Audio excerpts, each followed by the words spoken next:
Boerenorganisatie LTO en het Wetterskip bezieken de boeren in beweging te krijgen in de striets in de moes.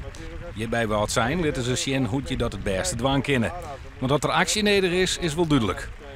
We zien ook toch, maar de drukte zien we ook toch dat er nogal wat activiteit is. We vinden dat we er nooit bij wezen moeten om de mensen er goed attent op te maken. En het mij dan wel droeg wezen, het is nog net te droeg. Als je het water nodig bent voor het bevloeien van je land, bestrijding muizen, gebruik het nu. Het water is er nu meer als voldoende. Wij hebben ook niet de overweging dat we een onttrekkingsverbod moeten instellen vandaag of morgen of overmorgen. Maar het water is er nu. En er komt ook nog een keer bij, wil je muizen bestrijden, dan is het nu veel effectiever dan dat je daar over een maand nog een keer achter komt. Boeren moeten nou het laan op.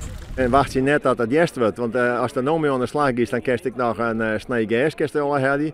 En voor de boeren die het verder op zijn, die denken van dat valt bij mij wat mooi, waar we die boeren echt wel attent en op wijzen van zorgen zien nou hoe leidt het erbij, want wij is net te let, geen op tijd aan de slag. Maar wel mij beliert. Je moet met je buren overleggen, even afstemming plegen, dat niet iedereen op hetzelfde moment die pompen gaat aanzetten.